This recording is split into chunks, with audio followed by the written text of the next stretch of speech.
નમસ્કાર વિદ્યાર્થી મિત્રો, સ્વાધ્યાય 12.2 છે, જેની અંદર આપણે સંખ્યાઓને પ્રમાણિત સ્વરૂપે કઈ રીતે દર્શાવવી અને પ્રમાણિત સ્વરૂપે આપેલી સંખ્યાને સામાન્ય સ્વરૂપે કઈ દર્શાવવી તેના વિશે વાત કરવાના છીએ. તો આપણો પહેલો પ્રશ્ન છે, જેની અંદર નીચેની સંખ્યાઓને તેમના પ્રમાણિત સ્વરૂપમાં દર્શાવો. હવે તમને 5 પેટા પ્રશ્નો આપેલા છે, જેની અંદર પહેલો પેટા પ્રશ્ન એટલે કે 0.00000 એમ ઘણી બધી વખત 0 છે અને છેલ્લે આપણે 85 આપેલા છે. તો પ્રમાણિત સ્વરૂપ એટલે શું? તો કે આપણે એને 8.5 સ્વરૂપે દર્શાવવાના છે. આ સંખ્યા છે તો આને આપણે 9.42 સ્વરૂપે દર્શાવવાના છે. આ સંખ્યા છે તો આપણે એને 6.02 સ્વરૂપે દર્શાવવાના છે. આ સંખ્યા છે તો આપણે એને 8.37 સ્વરૂપે દર્શાવશું અને આને આપણે 3.186 સ્વરૂપે દર્શાવશું. બરાબર, આટલી વાત ક્લિયર. હવે જો તમને કોઈ સંખ્યા આપેલી હોય, દાખલા તરીકે આવું આપેલું છે 9.4 આપેલા છે, તો આને આપણે આ રીતે લખીએ છીએ કે 94/10. બરાબર, આ તમે બધા લોકો જાણો છો. અથવા તો તમને સંખ્યા આપેલી હોય 8.41, તો આને આપણે આ રીતે લખીએ 8.14 છે, તો આપણે આને આ રીતે લખીએ 814/100. બરાબર, આ 2 પોઈન્ટ પછી 2 આંકડા છે, તો અહીં 100 લખતા હતા, એક આંકડો છે તો 10 લખતા હતા. એવી રીતે તમને કોઈ સંખ્યા આપેલ હોય 3.146 આપેલા હોય, તો આપણે આને આ રીતે લખીએ 3146/1000. બરાબર, આ દરેક વસ્તુ તમે જાણો છો. એવી જ રીતે હવે આને આપણે 85 સ્વરૂપે લખવા હોય, કેવા સ્વરૂપે લખવા હોય? 85 સ્વરૂપે. તો શું કરવું પડે? તો કે આમાં કેમ જેવી રીતે આ પોઈન્ટ છે એ 1, 2 ને 3 સ્ટેપ ખસતો હતો, તો આપણે છેદમાં 1000 લખતા હતા. પોઈન્ટ 1 સ્ટેપ ખસતો હતો. આ જો 9.4 છે ને બધે 94 લખ્યા, તો પોઈન્ટ અહીં હતો તો અહીં આવે છે. 1 સ્ટેપ ખસે છે તો આપણે છેદમાં 10 લખતા હતા. આ પોઈન્ટ અહીંથી 2 સ્ટેપ ખસે છે તો આપણે છેદમાં 100 લખતા હતા. એમ પોઈન્ટને આપણે કેટલા સ્ટેપ ખસેડવાનો છે? તો કે આ 1, 2, 3, 4, 5, 6, 7, 8, 9, 10, 11 અને 12. કેટલા સ્ટેપ ખસેડવાનો છે? 12. તો હવે આપણે લખીએ 85. જો આને મારે 85 લખવા હોય અથવા તો 8.85 લખવા હોય તો શું કરવું પડે? તો કે આ પોઈન્ટને 1, 2, 3, 4, 5, 6, 7, 8, 9, 10, 11, 12. જો 8.5 સ્વરૂપે લખવા હોય તો 12 સ્ટેપ ખસેડવો પડે. 85 સ્વરૂપે લખવા હોય તો મારે એને 13 સ્ટેપ ખસેડવો પડે. તો 13 સ્ટેપ ખસેડશું તો એકની પાછળ કેટલા શૂન્ય? 13. 1, 2, 3, 4, 5, 6, 7, 8, 9, 10, 11, 12 અને 13. બરાબર, ફરીથી સમજાવું છું. જો આપણે કોઈ સંખ્યા છે 9.2 છે, તો આપણે એને 92 સ્વરૂપે લખવા હોય તો આપણે લખીએ એને 92/10. આવું શા માટે કરતા હતા? તો કે આ પોઈન્ટ 1 સ્ટેપ ખસે છે. બરાબર, આ 9.2 ને બદલે 92 લખવાય છે, તો છેદમાં 1 શૂન્ય આવે છે.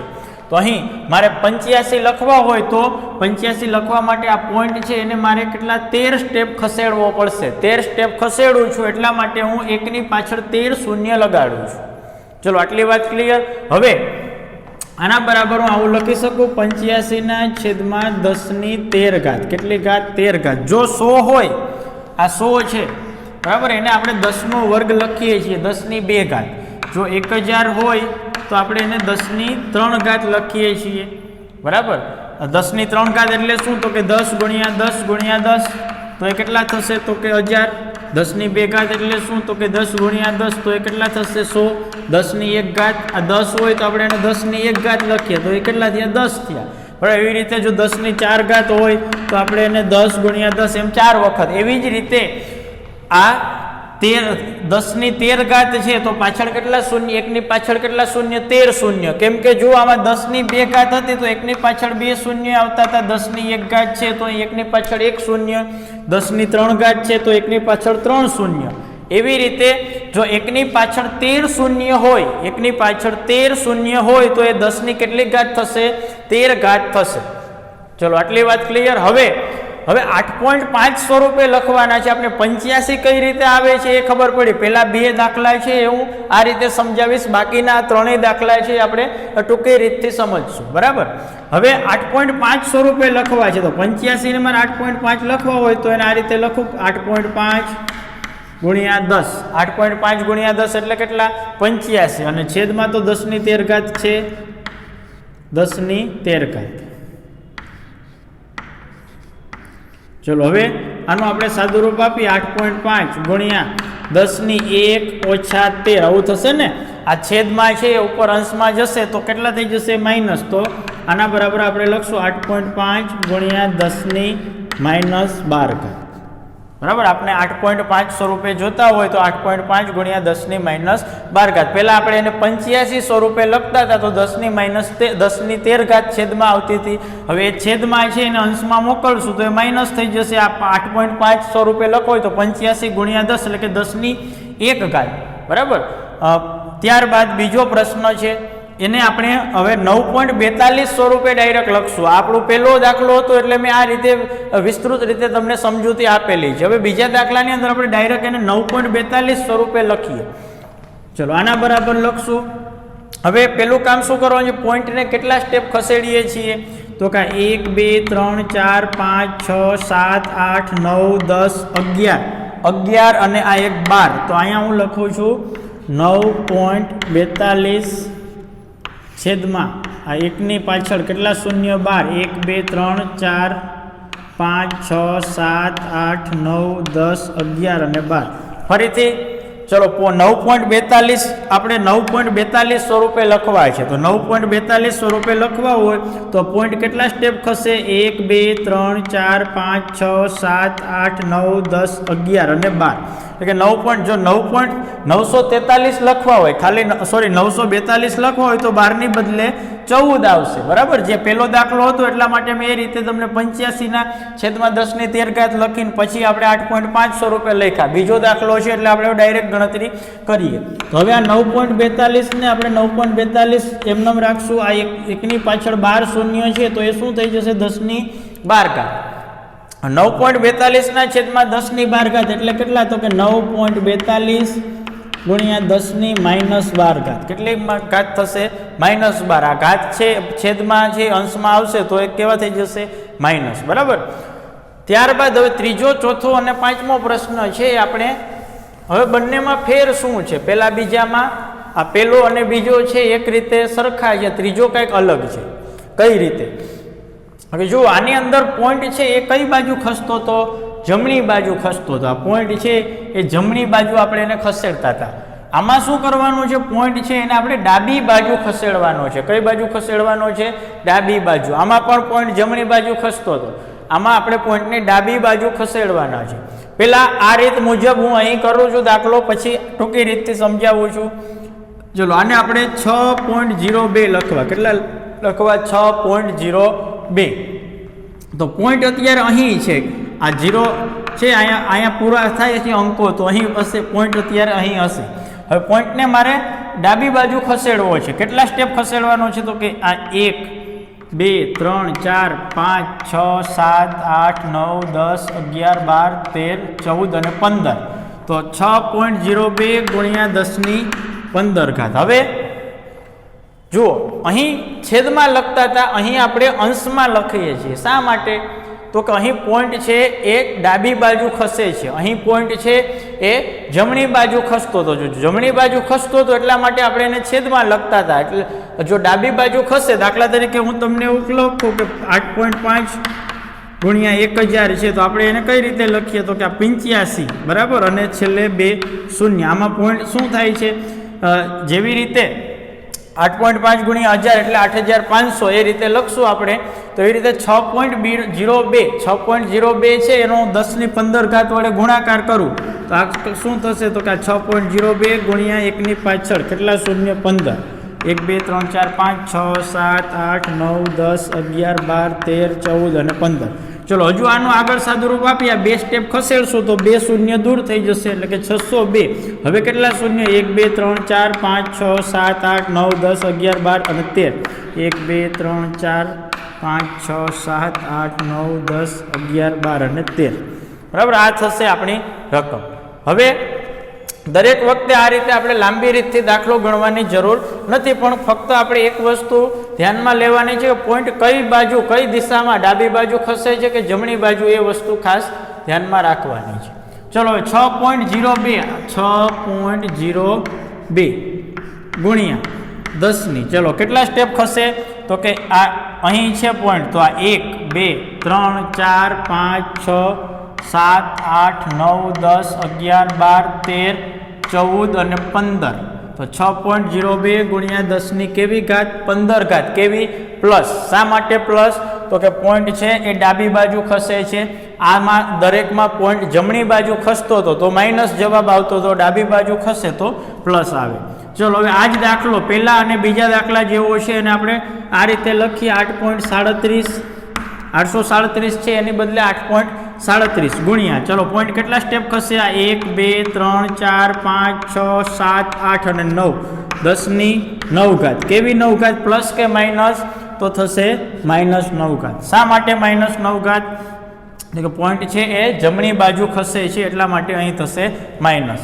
એવી જ રીતે ચલો આને આપણે કઈ રીતે લખશું, 3.186 ગુણ્યા 10ની, ચલો કેટલી ઘાત લખશું, આ પોઈન્ટ અત્યારે આ બાજુ છે, પહેલાં તો ઘાત પ્લસ આવશે કે માઇનસ, તો કે પ્લસ આવશે. શા માટે તો કે પોઈન્ટને આપણે ડાબી બાજુ ખસેડીએ છીએ. કેટલા સ્ટેપ તો કે આ 1 2 3 4 5 6 7 8 9 અને 10, તો અહીં થશે 3.186 ગુણ્યા 10ની 10 ઘાત. બરાબર, આ રીતે આપણે હવે ટૂંકમાં આપણે આ રીતે પણ ગણતરી કરી શકીએ. પ્રશ્ન નંબર 2 છે જેની અંદર નીચેની સંખ્યાઓને તેમના સામાન્ય સ્વરૂપે લખો. આ તમને પ્રમાણિત સ્વરૂપ આપેલું છે અને તમારે તેને સામાન્ય સ્વરૂપે લખવાના છે. કઈ રીતે તો આ 3.02 છે ને આપણે 302 અને પછી પાછળ કેટલા શૂન્ય આવે અથવા તો આગળ કેટલા શૂન્ય આવે એ જોવાનું છે. હવે આગળ શૂન્ય આવશે કે પાછળ શૂન્ય આવશે એ કઈ રીતે ખબર પડશે તો કે આ માઇનસ હશે તો આગળ શૂન્ય આવતા હશે, પ્લસ હશે તો એની જે તે સંખ્યા છે એની પાછળ શૂન્ય આપણે લગાવશું. મેં તમને ડાબી બાજુ અને જમણી બાજુની વાત કરેલી છે. ચલો આ -6 છે તો આપણે સૌપ્રથમ તો આને 302 લખીએ. કેટલા લખીએ 302. જો 302 લખીએ તો પોઈન્ટ છે એક સ્ટેપ ખસે. બરાબર, 3.02 છે એની બદલે પોઈન્ટ એક સ્ટેપ ખસે. કઈ બાજુ તો કે ડાબી બાજુ ખસે છે. બરાબર, માઇનસ છે એટલા માટે ડાબી બાજુ ખસેડવાના છે. હજુ અહીંથી હવે એક પોઈન્ટ ખસે. હવે કેટલા પોઈન્ટ બાકી તો કે 5, કેમ કે 10ની -6 ઘાત હતી, એક ઘાત આવી ગઈ, એના સિવાયની કેટલી વધે 5, તો કે 1 2 3 4 અને 5 અને આગળ 0. આના બરાબર થશે 0.0000302. બરાબર, અત્યાર સુધી આ રીતની રકમ આપેલી હતી એને આપણે પ્રમાણિત સ્વરૂપે લખતા હતા, એટલે કે 3.02 સ્વરૂપે લખીએ 3.02 તો પોઈન્ટ કેટલા સ્ટેપ ખસે તો કે 1 2 3 4 5 અને 6, તો 3.02 ગુણ્યા આપણે લખતા 10ની -6 ઘાત. એ જ વસ્તુ આપેલી છે, જવાબ આપણે આ રીતે લખવાનો છે. ચલો જોઈએ હજુ વધુ દાખલા જોઈએ એટલે તમને ખ્યાલ આવશે કઈ રીતે દાખલા કરવાના છે. ચલો 4.5 છે એને આપણે 45 એવું લખશું. પોઈન્ટ ક્યાં આવશે, 4.5 ની આગળ આવશે કે પાછળ, તો કે ઘાત કઈ છે તો કે ધન છે. અમે અહીં ઋણ હતી, અહીં ધન છે, તો આપણે લખશું આ 4.5 ની બદલે 45. હવે પોઈન્ટ હજુ કેટલા સ્ટેપ ખસશે 3, કેમ કે આ 4.5 ની બદલે 45 લખ્યા એટલે એક સ્ટેપ ખસે છે. કેટલા સ્ટેપ ખસેડવાના છે 4 સ્ટેપ, તો હવે કેટલા વધે 3, તો કે 1 2 અને 3. આ થયો આપણો જવાબ 45,000. ત્યારબાદ 3 ગુણ્યા 10ની -8 ઘાત, -8 ઘાત છે તો આપણે લખશું 3 ની -8 ઘાત, તો 3 ની આગળ શૂન્ય લખશું. આ 1 2 3 4 5 6 7 અને 8 અહીં થશે 0.0 એટલે કે 0.1 2 3 4 5 6 7 8 1 2 3 4 5 6 7 3 ગુણ્યા 10ની -8 ઘાત એટલે કે 3, આ પોઈન્ટ એક સ્ટેપ 2 3 4 5 6 7 અને 8. બરાબર, એટલે કે 0 પોઈન્ટ આ રીતે આવશે. 0 પોઈન્ટ પછી કેટલા શૂન્ય આવશે તો કે 1 2 3 4 5 6 7 શૂન્ય અને છેલ્લે આવશે 3. ત્યારબાદ 10ની 9 ઘાત છે 1.0001 અને 10ની 9 ઘાત, તો આને આપણે લખશું આ 1 2 3 અને 4 સ્ટેપ. બરાબર, આપણે એને 10,001 લખીએ તો 0.4 સ્ટેપ ખસે છે. હજુ કેટલા બાકી? 9 માંથી 4 બાદ કરીએ તો કેટલા બાકી? 5. તો 5 શૂન્ય, 1 2 3 4 અને 5 શૂન્ય. એવી જ રીતે આ 5.8 છે અને આપણે 58 લખીએ તો 12 ની બદલે કેટલા? 11. 1 2 3 4 5 6 7 8 9 10 અને 11. 10 ની 6 ઘાત બરાબર. તો આ અને આપણે લખીએ 3, આ 36 એટલે કે 1, આ 2 3 4 5 અને 6 બરાબર. 1 2 3 4 5 અને 6 એટલા માટે છેલ્લે આવશે 0. પ્રશ્ન નંબર 3 છે, જેની અંદર નીચે આપેલા વિધાનોમાં દર્શાવેલ સંખ્યાને તેમના પ્રમાણિત સ્વરૂપે લખો. હવે આપણે વિધાનો આપેલા છે, આપણે વિધાનોનું કંઈ કામ નથી, આપણે કામ કોનું છે? સંખ્યાનું. જે સંખ્યા આપેલી છે એને આપણે એના પ્રમાણિત સ્વરૂપે લખવાની છે. પેલું વિધાન છે એક માઇક્રોન. માઇક્રોન છે સામાન્ય રીતે કાગળની જાડાઈ માપવા, જે જાડાઈ માપવા માટેનો એકમ છે. એ મીટર કરતાં કેટલા અનેક ગણો નાનો એકમ છે. એનું આપણે માઇક્રોનનું કામ નથી, આપણે સંખ્યાનું કામ છે. કઈ સંખ્યા છે? તો કે 1/1 ની પાછળ 1 2 3 4 5 ને 6 શૂન્ય. તો આને આપણે આ રીતે લખી શકીએ 1 ગુણ્યા આ 1/, બરાબર 1/, 10 ની કેટલી ઘાત થશે? તો કે 1 2 3 4 5 અને 6 ઘાત. આ 10 ની 6 ઘાત અંશમાં આવશે તો શું થઈ જશે? 1 ગુણ્યા 10 ની -6 ઘાત. 1 ગુણ્યા 10 ની -6 ઘાત. આ થયું એનું પ્રમાણિત સ્વરૂપ. બરાબર. બીજો પ્રશ્ન છે ઇલેક્ટ્રોનનો વીજભાર. આ કુલંબ છે એનો એકમ છે. બરાબર. કેટલા શૂન્ય છે આપણે જોવાનું છે. કુલંબનું આપણે કામ નથી, વીજભારનું કામ નથી, આપણે કામ કોનું છે? સંખ્યાનું. ચલો આને આપણે 16 સ્વરૂપે 1.6 સ્વરૂપે લખવા. કેટલા સ્વરૂપે લખવા? તો 1.6 સ્વરૂપે. તો 1.6 લખું છું. પોઈન્ટને મારે કેટલા સ્ટેપ ખસેડવો પડશે એ જોવાનું છે. કઈ બાજુ? જમણી બાજુ કે ડાબી બાજુ? તો કે જમણી બાજુ. કેટલા સ્ટેપ? તો કે 1 2 3 4 5 6 7 8 9 10 11 12 13 14 15 16 17 18 અને 19. 1.6 ગુણ્યા 10 ની 19 ઘાત. કેવી 19 ઘાત? -19 ઘાત. પ્લસ નહીં. શા માટે? પોઈન્ટ છે એ જમણી બાજુ ખસે છે એટલા માટે. ત્રીજો પ્રશ્ન, બેક્ટેરિયાનું માપ 0.000005 મીટર છે. તો આને આપણે લખીએ 5 ગુણ્યા 10 ની કેટલી ઘાત? તો કે 1 2 3 4 5 6 અને 7. કેવા 7? તો કે -7. 5 ગુણ્યા 10 ની -7 ઘાત. વનસ્પતિ કોષનું માપ 0.00001275. તો આને આપણે લખીએ 1.275 ગુણ્યા 10 ની કેટલી ઘાત? 1 2 3 4 અને 5. કેટલી ઘાત? 5. કેવી 5? તો કે -5 ઘાત. શા માટે? પોઈન્ટ છે એ જમણી બાજુ ખસે છે. ચલો ત્યારબાદ એક જાડા કાગળની જાડાઈ 0.07 મીમી છે. તો આને આપણે લખશું 7 ગુણ્યા 10 ની આ 1 અને 2 ઘાત. કેવી 2 ઘાત? -2 ઘાત. પ્રકરણ 12 નો આપણો છેલ્લો પ્રશ્ન. એક થપ્પીમાં 20 મીમી જાડાઈ હોય તેવી 5 ચોપડી છે. એક ચોપડીની જાડાઈ 20 મીમી છે એવી કેટલી ચોપડી છે? 5. અને 0.016 મીમી જાડાઈના 5 કાગળ છે. બરાબર. કાગળ છે એવા એક કાગળની જાડાઈ કેટલી છે? તો કે 0.016 મિલીમીટર.